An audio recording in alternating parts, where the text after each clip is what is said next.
Sunday, today's date, 7/8/2012, previewing MMT, 60-minute Google chart, 60-minute reversal bar, 60-minute big rally up last week during the independence, all the way to the top up there to that $600 level. On the MMT platform, that 60-minute bar came back immediately, and the last up bar was $3.32 from the bottom up, and the reversal bar was $3.50 from a little bit higher top down, and it was greater. Now, we got a bottom down here where that 60-minute rally had started. Let me clearly show you that this was the level of support here. This is that gap up. This is a lot of the, and there was the pullback, and then there was that 60-minute burn for the holiday right up to that major wall of resistance of 600 now. And this is what it looks like on a 60. What I would like to point out to the MMT going into the earnings is, yeah, you hit this first track of where this breakout started at Friday's closing support level. However, when we look at the 60, we look at where that market maker and the high frequency models are going to change. This is a 60-minute chart right here. The standard chart, which is a standard daily chart, we don't use them, but this is what the public looks at. The 10-day moving average is at 576. If we trade down and test it, we have a 20-day simple moving average at 572.72. We also have a, during this rally here, and I'll show it in your MMT platform, that is a daily reversal. So you had the gap up, you went 5 days to the peak, and we sold the boat short right up here. And that was the 200-day simple moving average, I believe. That's the green line right up here. We came up here and we tested this green line. That's this trend line right there, 600. So that's on a standard chart. We do know one thing, though, that when we take a look at the MMT platform, which is a much better charting guide for us because it's a market maker application and it's pure mathematical at its best. This is that gap down. This is going to be that half bar resistance now at 594.30. That's the upside resistance. The current level of support is going to be this lower half bar. This is a daily half bar on our platform. That's 583.21 MMT. Then, of course, over here where the gap is, this half bar is 576.17. Well, you know what's ironic is the 10-day simple moving average is 576.07. Your platform already has it by the half bar, builds in these daily simple moving averages that the public looks at. So when you look at it in your entirety here of where that move was, this is the diamond, this is the close right here, 585.98, and those are going to be the support levels. Now, if Google sells down going into the earnings report, it's got a wall of support right here below 560. And what do I mean by that? This particular part of the daily movement and the calendar year, when it gapped down last time, they tortured the stock. And this was back on 118. They reported earnings on 120, or 119. It was back in January. And you can see how they took that thing to the woodshed. Way up here of 640 all the way down, almost $80 all the way down. Didn't happen right away, but you can see here going into this earnings report that this bottom structure over here in the whole trend right here is the key on this daily chart. And there's the diamond, and we could come down and sell down. This is going to be that support area. We have yet to break down there. If Google sells down going into Thursday, comes down, it could easily, these are half delta movements. Each one of these lines starting Monday are $5.35. That's what they are, 5.35 per line. And that means that they're a half a delta movement in the MMT platform. Yeah, we're going to have support down here. We'll see how it responds at 568 during the volatile week above us. We'll see how the futures open up. If the futures open down, well, you're going to gap down. These will be the support levels. However, if this thing is going to sell down, it will sell down and it will break this long-term support level here.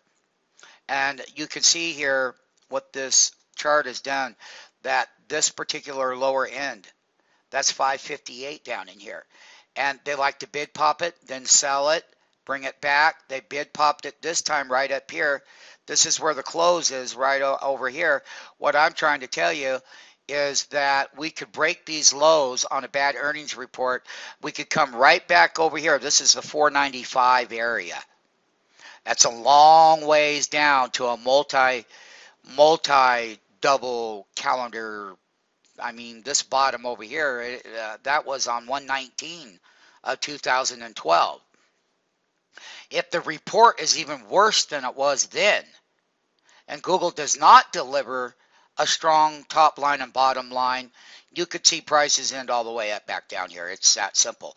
But on the other hand, on the upside volatility, if they did okay and they were able to buck the trend in a slow economic and slow growth environment, which we rather doubt, but you could have up and out of the money, and we will, because they jacked this thing up here to 640.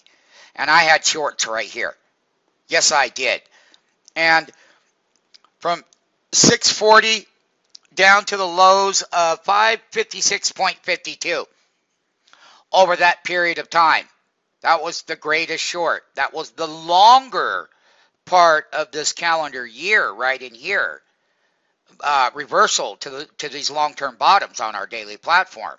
And yeah, we hit the wall of resistance in the short term, and that's these lower daily diamonds in our diamond alert high frequency system that we have here before you now, MMT. This is that wall of resistance right here, MMT. So the earnings is, the old saying is, gap it to sell it going into the earnings. You gap it to sell it going into the earnings, or you sell it down to buy it. Whatever volatility comes first going into the report is the sides that will be transacting on a daily level. Now, from a standard point of view, I would be happy to show you what a weekly chart looks like on Google. And it's a standard chart that the public and hedge fund managers and bigger people that are still left in the market is that this thing got above the 100-week, because it did. It was below it. They shot it right up here through that 50-week. They came right up to this neckline, right below that 20-week, and they kissed goodbye.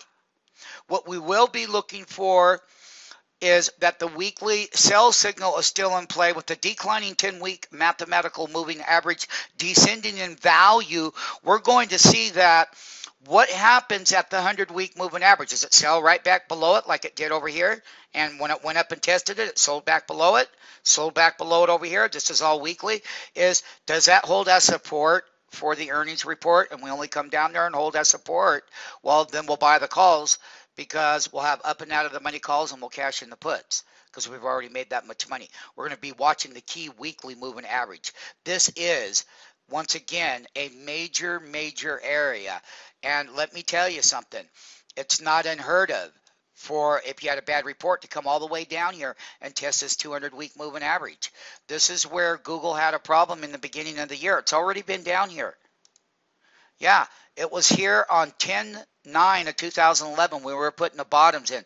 But most importantly, it was at 525 also on which week? It would have to be the week of, let's take a look at some of those weeks up here. We were at, on 9/12 of 2010, back when we were going long, that's where that 480 handle came in. Okay, there is an upper handle at 615 that the stock could trade up to into the earnings. And the higher end of that would be 629, of course.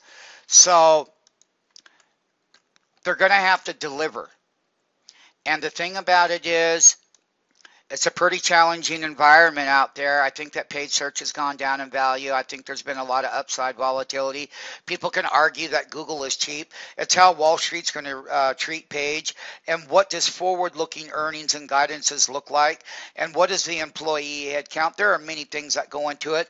This is the weekly earnings preview on a Sunday at 10:55 a.m. on 7/8 of 2012. We had weekly, daily, and we had 60-minute charts. Here's a daily standard one. That's a daily reversal. You can trade down here right into the earnings. That's what it looks like. That's a daily standard chart on Google. We've done the call and put structure. I have done it. They report on 7/12, and options weekly expiration expires on the 13th, the day after the earnings. Sky rockets in flight. Volatility is back.